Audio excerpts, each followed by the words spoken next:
महाराष्ट्र की राजनीति में शिवसेना नेता उद्धव ठाकरे के सीएम पद से जाने के बाद भी उनकी मुश्किलें कम नहीं हुई हैं। एकनाथ शिंदे की बगावत के बाद कई पार्षद भी उन्हें छोड़कर शिंदे खेमे में शामिल हो गए। अब शिवसेना का चिन्ह किसका होगा ये अभी तय नहीं हो पाया है।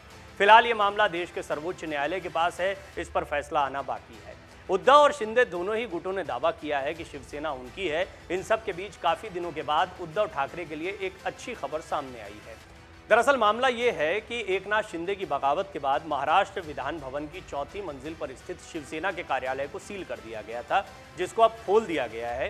राज्य में नई सरकार के गठन के बाद मानसून सत्र के पहले दिन ही इसे खोल दिया गया और उद्धव ठाकरे गुट को इसे सौंप दिया गया। तो वहीं शिंदे गुट को 7वीं मंजिल पर एक दफ्तर दिया गया है। इस घटना के बाद महाराष्ट्र की सियासत में एक बार फिर यह चर्चा जोर पकड़ रही है कि आखिर शिवसेना किसकी है। आपको बता दें कि एकनाथ शिंदे ने बड़ी संख्या में विधायकों के साथ शिवसेना से नाता तोड़ लिया था। इसके बाद राज्य में नई सरकार का गठन हुआ। एकनाथ शिंदे मुख्यमंत्री बने और देवेंद्र फडणवीस उप मुख्यमंत्री। शिंदे सरकार के विश्वास मत के विशेष सत्र के दौरान शिंदे समूह शिवसेना के मूल कार्यालय पर कब्जा करने में विफल रहा।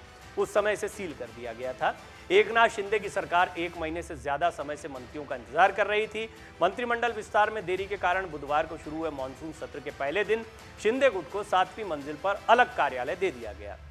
इसीलिए चौथी मंजिल पर स्थित शिवसेना का मूल कार्यालय उद्धव गुट को ही सौंप दिया गया।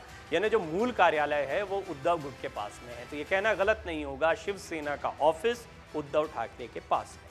एक तरफ विधानसभा में शिंदे समूह मूल शिवसेना से अलग हो गया है। उन्होंने प्रतोद को भी नियुक्त किया है और दावा किया है कि वो असली शिवसेना है। इसके बावजूद विधान भवन में मूल शिवसेना कार्यालय को बरकरार रखा गया और 7वीं मंजिल पर शिंदे गुट को एक अलग कार्यालय दिया गया। एक नई चर्चा शुरू हो गई। चर्चा क्या है? दरअसल अभी धनुष बाण को लेकर चर्चा चल रही है कि ये चुनाव चिन्ह किसके पास में जाएगा। सबसे महत्वपूर्ण बात यह है कि हम लगातार आपको बता रहे हैं, शिवसेना की लड़ाई सत्ता की लड़ाई से अलग है। दरअसल पार्टी पर कब्जा होना या पार्टी अपने पास रखना ये बिल्कुल अलग विषय देखने को मिलता है। सरकार बनाने के लिए जरूरी विधायकों की संख्या एकनाथ शिंदे के साथ थी। एकनाथ शिंदे इन विधायकों के साथ अलग हुए, बीजेपी के साथ मिलकर सरकार बना ली। अब पार्टी पर कब्जा करने के लिए या दस्तावेजी तौर पर मजबूत होने के लिए बहुत जरूरी है कि आप पार्टी में अपने बहुमत को दिखाएं। यानी पार्टी के ज्यादातर लोग आपके साथ हैं। सांसदों को भी साथ में रखने या साथ में होने का दावा श्रीकांत शिंदे, जो कि एकनाथ शिंदे के बेटे हैं और सांसद हैं, उन्होंने किया। उन्होंने कहा कि बड़ी तादाद में शिवसेना के सांसद हमारे साथ में हैं, विधायक हमारे साथ में, पार्षद हमारे साथ में हैं। लिहाजा उद्धव ठाकरे ने यहाँ पर नई रणनीति अपनाई। वो सड़कों पर निकले। उन्होंने कहा कि शिवसेना उसी की है जिसके साथ कार्यकर्ता हैं। दूसरी महत्वपूर्ण बात है, कपिल सिब्बल जो भी दावे रख रहे हैं या जो तर्क रख रहे हैं उद्धव ठाकरे गुट की तरफ से, वो समझने जैसे हैं। उनका कहना है कि ऐसे कोई पार्टी से अलग होकर पार्टी पर दावेदारी नहीं ठोक सकता है। अगर पार्टी से अलग होना है तो आप अपना अलग दल बना लीजिए या किसी पार्टी में विलय कर लीजिए। आप ऐसा करके पार्टी पर दावेदारी नहीं ठोक सकते हैं। यहाँ पर एकनाथ शिंदे के वकील का हरीश साल्वे का कहना है कि यहाँ लड़ाई इस बात की नहीं है कि हम पार्टी अलग कर रहे हैं नहीं कर रहे हैं, हम तो पार्टी से अलग हुए ही नहीं है। ये पार्टी की अंदरूनी लड़ाई है। अब गौर करने वाली बात ये है कि क्या ये पार्टी की अंदरूनी लड़ाई है? और पार्टी की अंदरूनी लड़ाई है तो कौन तय करेगा कि पार्टी में अंदर खाने उद्धव ठाकरे को लेकर विरोध चल रहा है? विधायक हैं, सांसद हैं, इनका विरोध तो खुलकर आ जाएगा, दस्तावेजी तौर पर साफ देखने को मिलता है। लेकिन पार्टी क्या सिर्फ विधायकों और सांसदों से मिलकर बनती है? ये चुने हुए प्रतिनिधि हैं, इसमें कोई दो राय नहीं है। पार्टी में ज़्यादा महत्व रखते हैं, ये भी कोई दो राय की बात नहीं है। लेकिन पार्टी चलती है ब्लॉक स्तर पर, कार्यकर्ताओं से, पदाधिकारियों से, छोटे छोटे जगहों पर जो पदाधिकारी। और शिवसेना की राजनीति तो गली गली कूचे कूचे की राजनीति है। ऐसे में उद्धव ठाकरे के पास एक बड़ा मौका ये है कि वो लोगों के बीच में जाकर, कार्यकर्ताओं के बीच में जाकर उनके साथ में संवाद करें। और शिव संवाद करके आदित्य ठाकरे ने जो प्रयास किया, उद्धव ठाकरे जो प्रयास कर रहे हैं, वो इसी दिशा में बढ़ाया गया एक कदम है कि पार्टी पर अपनी मजबूती, अपनी दावेदारी को ठोकना है। इस सब के बीच में दफ्तर मिल जाना यह सांकेतिक रूप से उद्धव ठाकरे को मजबूत बनाता है। कैसे? ये बहुत संक्षेप में समझने जैसी चीज़ है।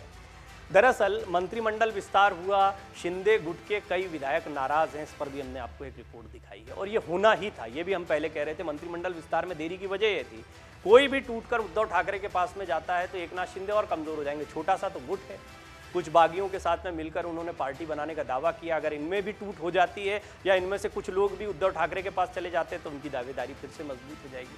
लिहाजा इनको अपने साथ बनाए रखना एकनाथ शिंदे के लिए एक बड़ी चुनौती है। और इस सब के बीच में कौन ज्यादा ताकतवर है, इस पर तमाम नेताओं की नजर है। आपने देखा उद्धव ठाकरे के कई करीबी जो है वो हाल के दिनों में एकनाथ शिंदे के नजदीक आए। क्यों?